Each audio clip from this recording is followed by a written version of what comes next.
I would like to welcome all of you once again. Thank you for giving your valuable time for this particular session. My name is Maruti Makwana, and by profession, I'm actually a Microsoft certified trainer, and my specialization in mostly Microsoft Azure related things. Today, we are going to focus on developing microservices with there's something called Azure Kubernetes Service. I am having some assumption before I start the session. Like I'm assuming that the people who are attending the session are either from the some kind of business domain or IT related things, and they have some idea of development deployment kind of things actually. I'm sure you have heard about this microservice architecture kind of words, earlier. Today we are going to focus on this particular architecture, and we have a very limited time to see many things into this actually. So we'll go this. We go with this particular schedule way that we are starting right now officially at 8 o'clock, and I will have couple of things to share it with you in first I think I can say 40 to 45 minutes. I have a couple of theoretical things which I'll show you, conceptual things which I'll show you, and also I have some demo. So many things I want to show you in this 40-45 minutes. Exactly after this 40-45 minutes, I will discuss with you. If you have any questions on this, I request please jot down those questions into this question tab in this particular screen. Otherwise, if you can just put it somewhere in that, so that after this discussion kind of thing, we without wasting time, we can just directly pick the questions and we can discuss on those things. Okay, so that's it. Let me start with just a very small quick introduction of myself. As I said, I am a Microsoft certified trainer. I am in this industry delivering training from last now almost 15 years, and these are some of my clients for whom I have delivered training so far. Not focusing much on my profile right now. If you want to know more, you can just put my name Maruti Makwana in Google and you'll get enough things about that. Without wasting time, let's focus on the session agenda today. We have three things to discuss actually. We'll start with microservice architecture because I know that most people have heard about this architecture, or even when they see online videos or they do some self-learning kind of thing, they know that microservice architecture is focusing on small services or something like that. But more than that, the actual architecture most people have not seen, and that's why we'll focus on the architecture. Like if you heard about application level architecture like MVC and all, I'm sure that when somebody say MVC, you have some kind of architecture in the mind. Same way when microservices are there, people do not know the architecture which is associated with that. So we are going to focus on that one. Then we'll focus on something which is a containerized deployment with microservices. There are different deployment models which are associated with microservice architecture. We'll focus on the containerized deployment model today. And in that also, when we focus on containerized deployment, we have multiple tools and utilities and I can say flavors of technologies which are available, which helps me to do containerized deployment of microservices. Out of all the available tools, I think the one of the most popular one is Azure Kubernetes Service. So I am going to show you one small demo of Azure Kubernetes Service with microservice architecture kind of containerized deployment. So there's three things we'll see in one demo, and we'll see how we can utilize those things and how quickly it's going to help you in that. Okay, so let's first focus on the first thing first, microservice, the hero of the day. If somebody asks me what is a microservice, or even right now, if you just put this thing on any search engine, it's going to show you this answer. I mean, theoretically, this is what they are saying. They are saying it's an architectural style that structures an application as a collection of services. Now, specifically, I can say small services. And there are certain characteristics which we have to follow in the microservice architecture. The characteristics are highly maintainable and testable. Those services should be highly maintainable and testable. It should be loosely coupled. I'm sure you have heard about this word loosely coupled in programming and all, because we have things like tightly coupled, loosely coupled. They are saying the services should be highly maintainable and testable. So if you want to change one thing in one, that should be possible, as well as it should be possible in this way that if you're changing one microservice logic, it should not affect the other microservices which are also deployed on the similar scenario. Logically, after that, we have a third point, which is independently deployable. Assume you are working on a business application which is huge. We have applications which are deployed on a particular business domain. And now when you are focusing on this kind of application, which is huge, assume that we have divided that one big application into small parts. And if I want to deploy, I'm not going to deploy a full application. I'm just going to deploy one small microservice independently. So it should be independently deployable, logically independently testable also. And the most important piece, which is the last one, it should be organized around business capabilities. Now, I just saw that one person asked me a question in the chat that is it related to microservice can be implemented with some kind of business domain like healthcare and all this thing, which they have asked in that. I would say the thing, yes, of course, almost, there are majorly, I think there are 6 or 7 different business domains are there, which are perfect fit for microservices. And that's why when we develop microservices, how and where we decide that this is going to be a one piece and the other one is going to be added into the other microservice, that is something which is modeled around business domain actually. And that's what even the definition is also saying that. So why people are using microservices? There are a couple of advantages, but mostly this one, that the microservice architecture enables the rapid, frequent, and reliable delivery of a large application as a collection of small autonomous services. This is something which is the biggest advantage, or I can say biggest reason, because every organization, when they're dealing with the huge business applications, we are living in the world where we just start a business application. Logically, it never ends. When we start that application development and deployment and all those things, once it is production ready and we deploy that also, after that also, we are going to work on that same project for years maybe. So we never have something like work is done kind of thing now. We always have to do rapid, frequent, and reliable deployment continuously in that particular project. And somehow microservice architecture is fitting in that perfectly, because it's ultimately modeled around the business domain. And when the business requirement is coming in that, microservice is just a best way to implement that thing, because you just have to develop a new small independent microservice and you can taste it and redeploy it, which will work like a plug and play kind of thing. Now, if I want to focus on microservice, we need to compare with whatever we already know. It's like whenever you learn something new, you always have to start from where you are or whatever things you already know. I'm sure that you know your traditional application architecture, where you mostly have a database, maybe MySQL database, some kind of SQL Server database, or maybe you're using some kind of data lake or whatever. You're storing some data somewhere. I'm assuming that is my database. On top of that database, we write certain layers of logic. Like, I'm sure you heard about UI, which is known as presentation layer kind of thing, or we have a business logic layer and data access layer. Now, in older days, I know that people used to call this thing like a 3-layer architecture or 3-tier architecture kind of thing. But I call this thing like this is a traditional older thing, legacy thing, which I call a monolithic architecture. This is my, that thing which I used to do before a decade actually. So this monolithic architecture was divided into this kind of thing that you divide your application into layers. But ultimately, if I talk about these layers will tightly couple. And if I want to deploy this thing, I have to deploy this full application only in that. Now, afterwards, if I want to compare this architecture, this monolithic architecture with the microservice architecture, which we're discussing right now, then I need to see the full architecture. As I said, I'm focusing on the architectural diagram of microservice today. But before I show you architectural diagram, I have something to show you. I mean, this is, I can say, a middle architecture which I have designed just to understand the architecture properly. So if you see right now, we have microservices architecture, and I am showing you something which is a bird's eye view. Remember, guys, this is not the actual architecture. I will show you actual architecture in just, I think, after 10 minutes. But before I show you the actual architecture, I want you to see the bird's eye view, which is just giving you the high-level overview of this architecture. And to understand this thing, let's say in the modern days, nowadays, it's not necessary that your application is going to use only one database. Nowadays, I have seen a couple of my clients and their business applications in which they do not use only one database. They have one database, then they are using some kind of cloud-based data association, maybe a storage account or data lake kind of thing, or they have some other association like a warehouse and all. Most of the time, they have multiple data sources from where they're going to get data, and then they have multiple UI also. Now, I'm having one UI right now, but you know that we can have apps and websites and multiple UIs are also available. Now, when you have this kind of structure where you have one or more database, I mean, as I said, in my diagram, I have 3 databases, it can be one only.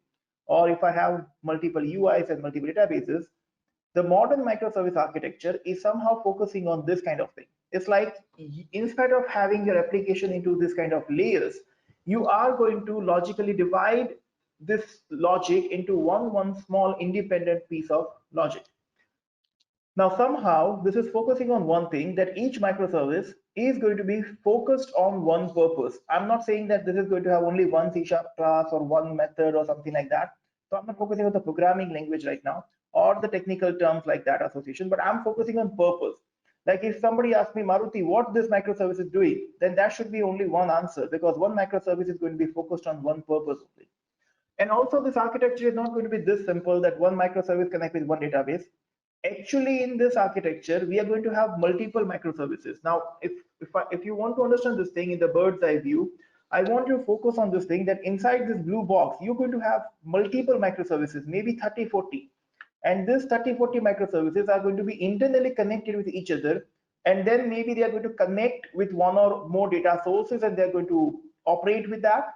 And also they're going to connect with one or more UIs, because that's also possible that one microservice is used by multiple projects, multiple UIs, and one microservice connect with data source directly, or maybe via some other microservices. All the possibilities are there. And that's what which is making this architecture a bit complex. Okay. But basically, if you want to understand the bird's eye view, or I can say the overview of microservice architecture, this is not the actual architecture. Again, I'm repeating, but this is really that understanding which I want to put it across first before I show you actual architecture. Because now no more you're going to put multiple layers into one application. Your layers are different, and somehow when you're focusing on microservice architecture, this piece is going to have number of small microservices which are internally connected into that. Okay, so that's what the thing is. Now, if I want to understand actual microservice architecture, before that I have to decide certain things. Before that I have to come to certain conclusions actually. Now, to do that thing, let's just discuss what we have discussed so far. Just revise those things. Some important facts. Now, I hope you agree with me on this fact, that the first thing is microservices are going to be some smaller in size. It's just one single focused purpose, which is covered in that. Microservices are easier to develop, deploy, and debug, because a fix only needs to be deployed onto the microservice with the bug, whatever you have fixed, and then instead of across the board, the full thing. Then microservices can be scaled quickly. I hope you have heard about the word scaling. Now, if I have a load of one of the microservices which is really high because number of applications are calling that microservice, I can scale that microservice easily. How we do that thing, I think when I'm going to show you demo, I'm going to discuss more. But we can scale it quickly, and it can be reused amongst multiple projects. Okay, microservices works well with the containers like Docker. Now, what is Docker? What is container? We normally cover when we do the full session. Right now, I'm assuming you have some idea about containerized deployment, and still some basics I'm going to explain today. Microservices are independent of each other. That's what we said, loosely coupled, independent deployment and all. Meaning that if one of the microservices goes down, there is a little risk of the full application shutting down. Mostly it will never happen that full application is shutting down because of one microservice. There are chances that one piece is having some issues. You can again fix that bug and redeploy that thing, and it's going to work like a plug and play. That's what we discussed. And the last one, microservices don't need to share the same technology stack. What I mean by that's possible in the previous one when you say the bird's eye view. It's possible that maybe two microservices are developed in .NET with the .NET Core framework and all with C#, and maybe the another two microservices are developed in Python. Maybe there are some legacy microservices which are already used inside this, which are developed in Java, and all the microservices can communicate with each other, can integrate with each other in that same platform where you deploy that. Okay, so that we don't need to share the same technology stack, library, or framework. This is something which is an advantage also, and this is something which is a confusing thing also for people who are going to develop and deploy using microservices. How this is going to be confusing? We'll see that. Let's say if multiple frameworks and multiple technologies are supporting microservices, I have seen the thing that most of my clients are getting confused with this thing, that which is the right way for me to implement microservice, whether I should go with API-based deployment kind of thing, or whether I should go with containers, whether I should use containers or not. That's their first question. Suppose if they come to conclusion that, okay, I'm going to use containerized deployment, then also they have a couple of confusion. I should go with pure Docker, or I should go with Kubernetes, or I should go with Kubernetes with Azure. Or even if you go with Azure, there are, I think, 5 or 6 different ways by which you can deploy containers in that. Now, which way you have to use? These are the couple of confusing things. When if somebody asks me that, Maruti, based on which things I have to decide which technology is right for me, I give them 4 points in that. These are the 4 points.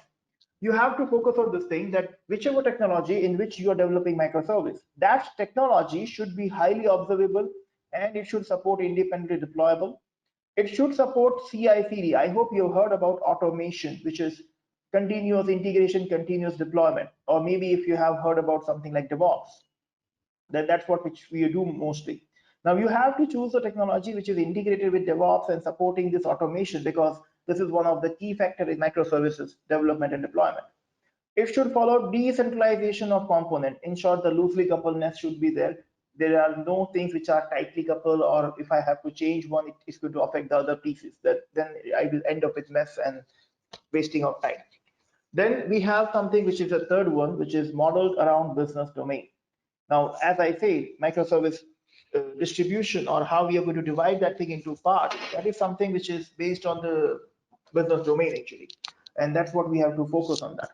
Now, if you ask me, Maruti, which languages and framework, which deployment models are available, these are those things in which people get confused. We have different frameworks and languages which are supported in microservices. As I said, Python or .NET or Node.js, whichever you choose. We have two different deployment models basically from the top view. Most people deploy microservices as API, or they use containerization and they create something called images and then they deploy that thing with that. If you talk about platform, almost all the cloud platforms support that. And the popular one are these three: Azure, AWS, and Google Cloud. Mostly people use this one with Kubernetes or without Kubernetes, that depends. Or even we have nowadays a modern trend in which people want to save cost and they go with something called serverless. Okay, we'll not focus on serverless today. Normally in our full session, we do this thing, but there are a couple of platform options available. So the point is, you have to decide many things. This is the place where a couple of architect level people are getting confused. Most of the time, developers does not have to decide this thing. Most of the time, the senior people who are having 10 plus years of experience, they are going to be responsible for the designing the architecture of that application. And they get confused with this thing that whether I should go with this or that. So which tools, which development model, which platform, and which language you have to use for this architecture, that you have to decide. Now, if you want to do this thing, assume that you are going to, I mean, most people decide this thing based on one thing. Look, we all are human beings, we know this thing. So when I have to decide that which microservice architecture I'm going to follow, and after that, which kind of tools and technologies and frameworks I'm going to use in that, we mostly do that thing based on our own knowledge, based on our own background, or maybe your team's background, which is perfectly fine actually. Like if I'm leading a team and my team is familiar with .NET and C# and MVC and let's say Angular and all those things, then obviously I'm going to choose those things in my microservice architecture so that my team can easily connect with that.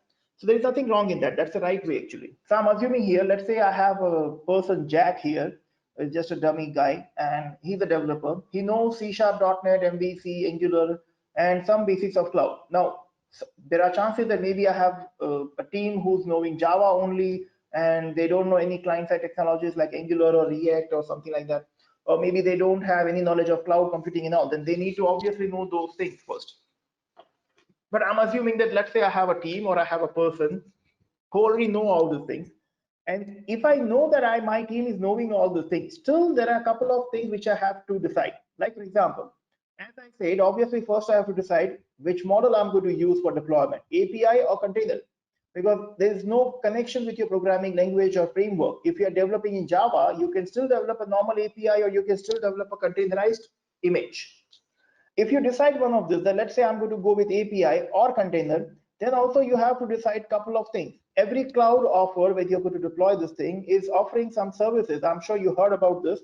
Like we have infrastructure as a service, platform as a service, something which is known as function as a service or serverless kind of thing. So we have multiple options in this also. Suppose somehow you're going to decide this also, that okay, fine, I want to save my cost and I do not want to lose any control also. So let's say I'm going with something which is containerized deployment, and in that I'm choosing PaaS, platform as a service. Now, even if you choose this one, then also there are a couple of other things which you have to decide. Let's say you're saying I want to choose PaaS. Then also somebody is going to ask you that, okay, fine, you're going to use Azure Kubernetes Service, which is doing the containerized platform as a service deployment, or you're going to use something which is known as Service Fabric. These all are technologies, big technologies, on which we mostly do trainings. Like when I do AKS training, I spend around 3 to 4 days on Azure Kubernetes Service itself. When we do Service Fabric also, is going to be a 3 days course. So these are the big things, and you have to decide this thing in the initial stage, or in I think by after knowing some basic things of that which model is going to be the right one with respect to your business domain and your application architecture. Then we have third thing, which is Azure Container Instance. Now, same way, whatever options I'm going to choose, we are going to have one or more options associated with that thing. Suppose somehow, based on your prior knowledge and research, you decided that I'm going to pick this one or that kind of approach. Even if you decide that thing, in microservice architecture, there is one more last thing which is going to ask for your smartness in your decision. We have something which is known as API gateway. And this API gateway is also a very important part of microservice architecture. I'm discussing this thing because I want you to focus on this piece also, which is API gateway. Let me just show you this thing. Now, as I started with this, if somebody asks me, Maruti, what is the microservice architecture? This is a microservice detailed architecture. This is the actual architecture. And when you have to develop your application in microservices, this is the architecture. Now, if you focus on this with the bird's eye view, assume that that box, which is having all the microservices developed in that, this is that box actually. And if you check, this box is showing me that I have small independent microservices already there inside that. Then obviously my microservices are going to be consumed by my client. This client is maybe a direct client who's using my APIs and microservices, or maybe these are those developers who are going to develop the client side thing by consuming my microservices. When we have this kind of clients or developers who are going to connect with my microservice, obviously I will not allow these clients to connect with my microservices directly because of the security reason, because of some kind of customizations which I want. So normally what do we do actually? We have something who's a middleman in this particular thing. So if you see, we have something which is API gateway here. This API gateway is going to be a middle piece in this architecture, which is controlling your routing part, your authentication part. It is also controlling what kind of response format, what kind of filterization you want, what kind of things you want to keep track. Like if you have a list of clients who are communicating with your microservices, obviously you want to keep track of this thing, that how many clients are calling your API, how many times they are calling, and maybe based on that you want to control a couple of things. Now this API gateway is going to be a middleman. As I said, it's like API gateway behaves like a service for actual client, and it behaves like a client for actual services. So this is like a middleman who is actually going to be there in between and is going to control all these things. Because as per the microservice architecture, this is not a good idea to put your authentication, authorization, or some other kind of things inside microservices code inside this. We keep it separate, either in separate identity provider or inside the API gateway. And then in the architecture, using those things, clients are able to communicate with your actual microservices, which are maybe deployed in API model or containerized format, whatever you want in that. So understanding this detailed architecture is going to require some time, because we have to focus on each and every piece which is there here. Now, I'm not able to focus on each and every piece right now because of the time limit, but this is the actual architecture. And logically, what I want you to think about this is this, that you are going to have a small microservices deployed somewhere on your on-premise server, some hybrid environment, or maybe on the public cloud like Azure, GCP, or AWS. Now, once you have that thing, you need somewhere an API gateway which is going to connect with this. And just for your kind of information, there are a couple of popular API gateway options also available. Depends upon the technology and the cloud you're going to choose.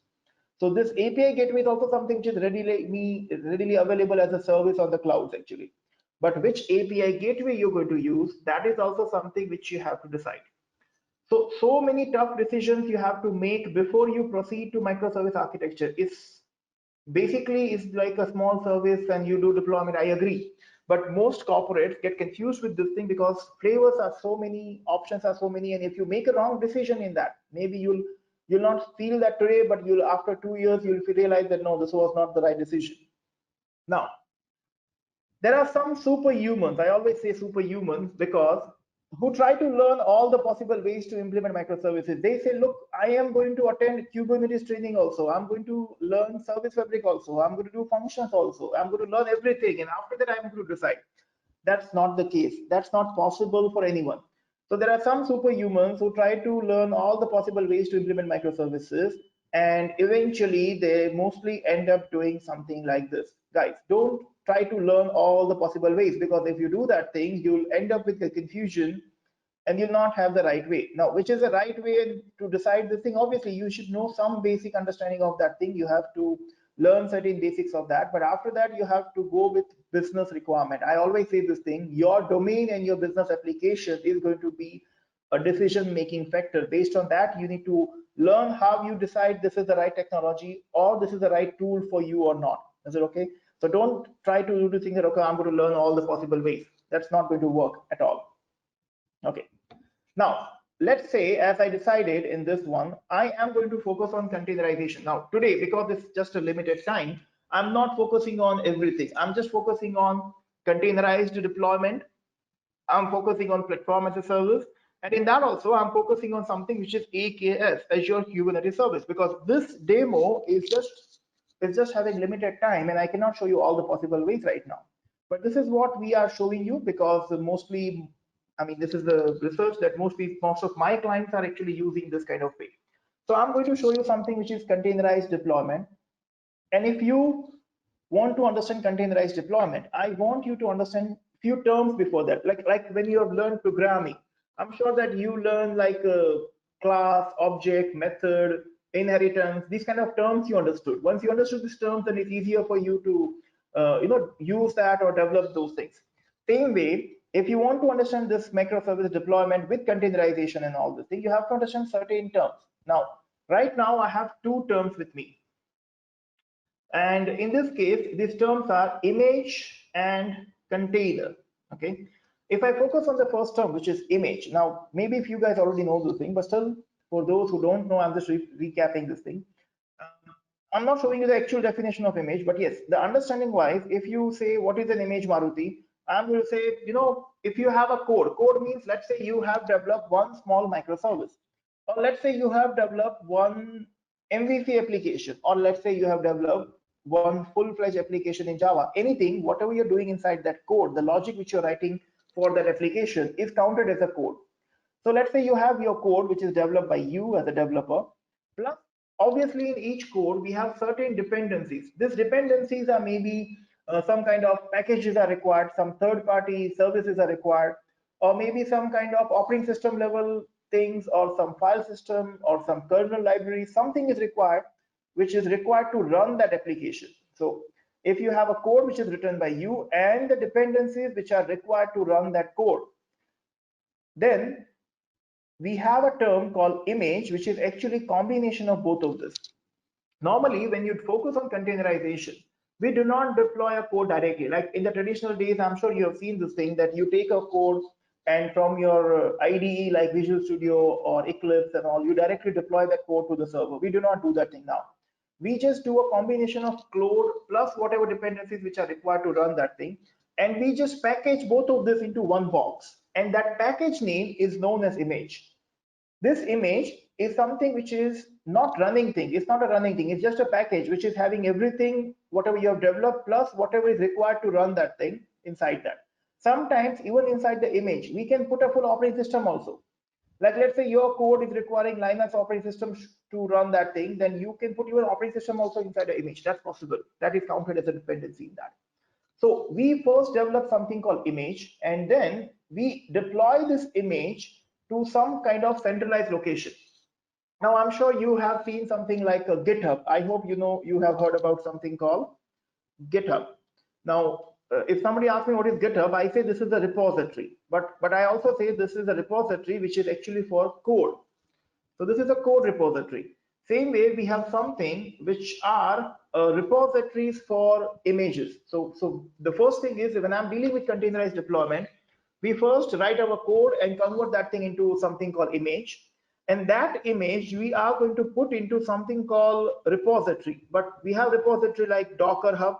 Okay, so there is a repository given by Docker, which is just to allowing you to store all the images. But this is not a code repository where you can go and see the code.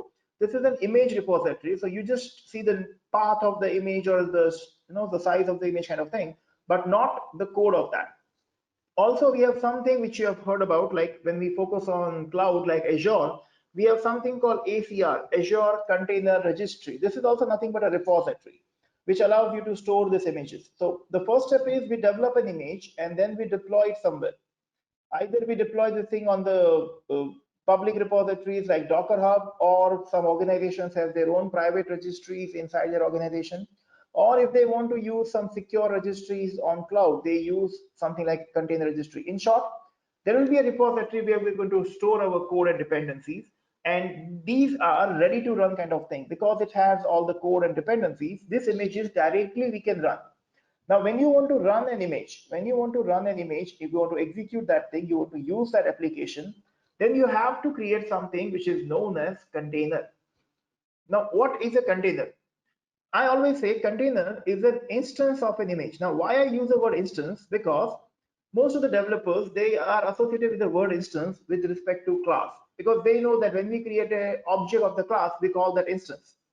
And if I have one class, I can create multiple instances of that class, but each instance is going to be separately, independently running. Same way here also, when you have an image, as I said, image is not the running thing.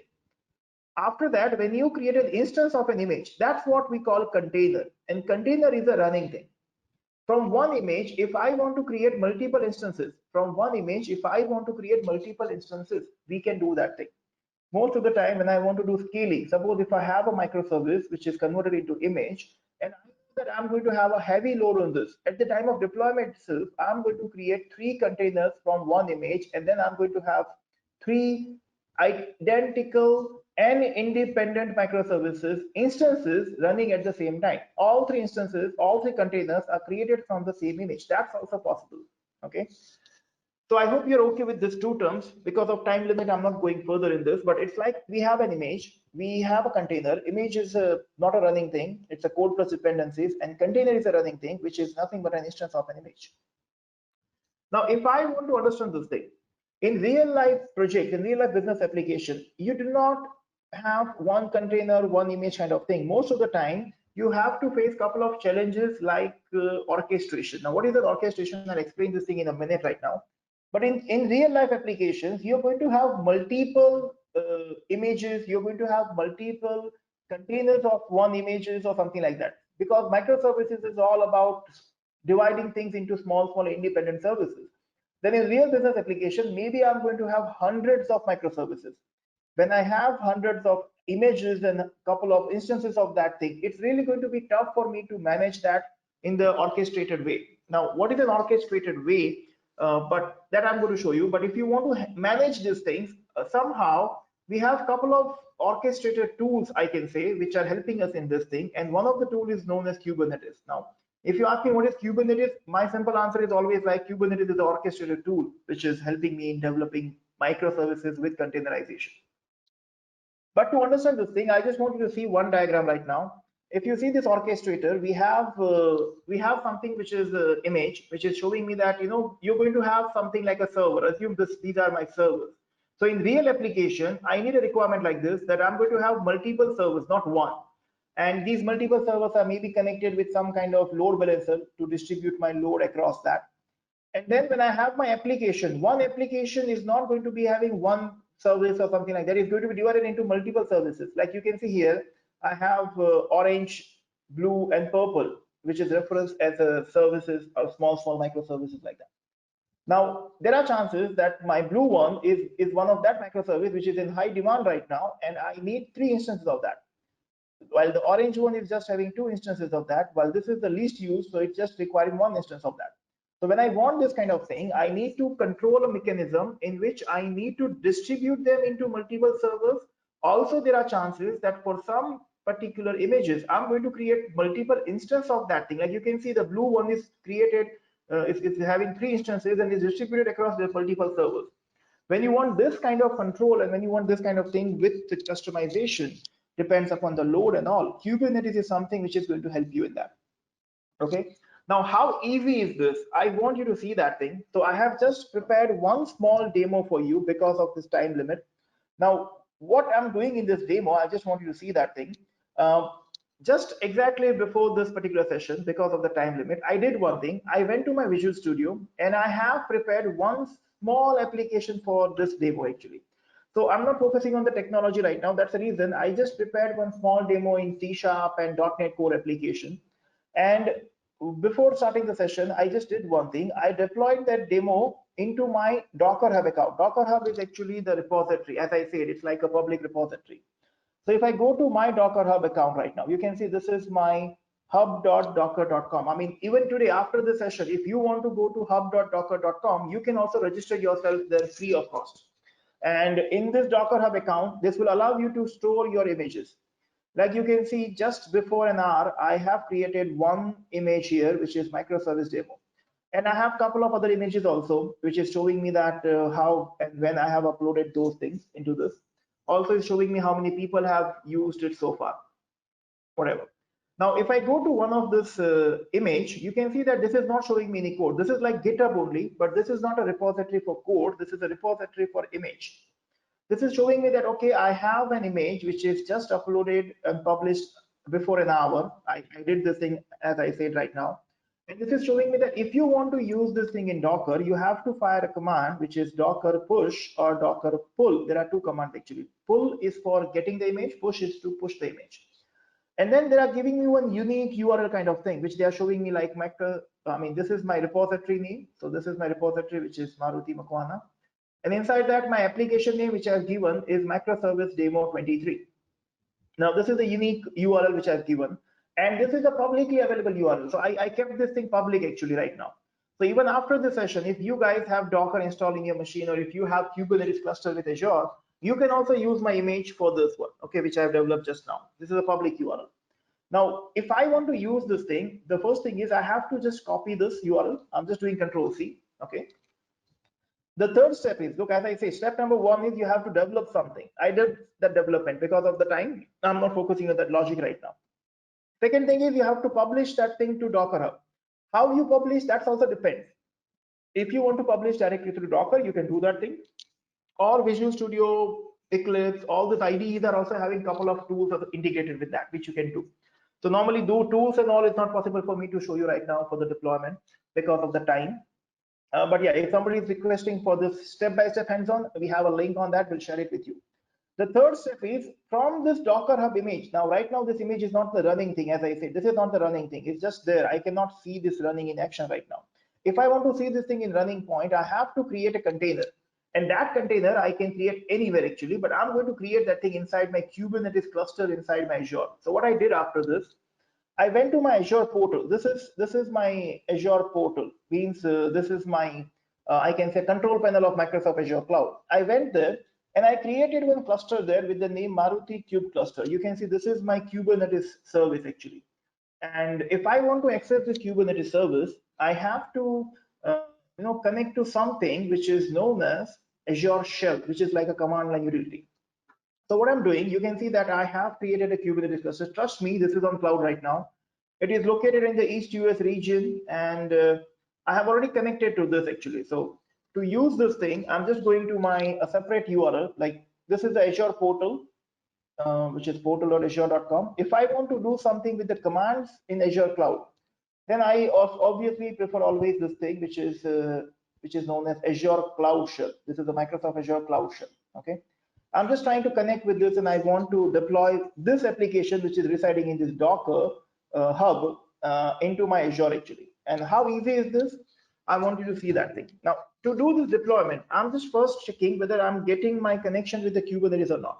So this is my Kube cluster, and I'm just doing one thing. kubectl is a command line utility which can help me to associate with that. Now, I'm not explaining each thing right now because because of the time actually, because normally when we do 3 or 4 day session, I do that thing. Now this is showing me that, yeah, this is up and running. I just deployed it before a few minutes. So it's showing me that, yeah, it's there, it's ready. And there is something for microservices inside Kubernetes. We have something called kubectl get services. Now I just want to check right now how many services are already there in this. So it's showing me that I do not have any service right now because this is a new cluster which I created before some time. And it's showing me that I have only one service right now, which is Kubernetes internal default service, which is already running in that from last 81 minutes. So that is fine. Now I do not have any services right now inside this, and I want to deploy one microservice which is based on this application image. And if I want to do this thing, I need to copy this URL, the path which is there. I'm copying that. And then I'm just coming back to this one. Inside this one, I am going to create one file. I mean, I already have one file. I'm just opening this. So let me just go to my list of files. And I have one file which is demo.yaml. Okay. So I'm just going to do code.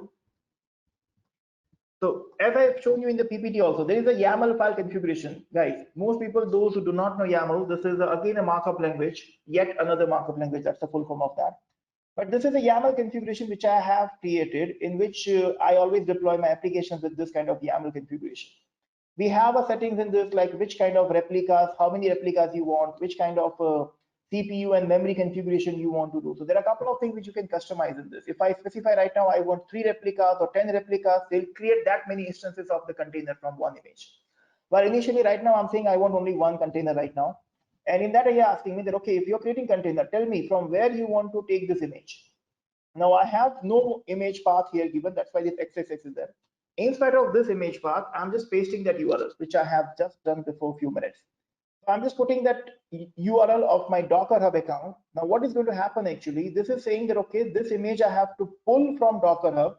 So Azure Cloud is going to pull that thing from that, and using that is going to create one new cluster inside my Kubernetes. Also with that, I am configuring one service. The name of the service is going to be associated with like this name, Maruti Demo 1.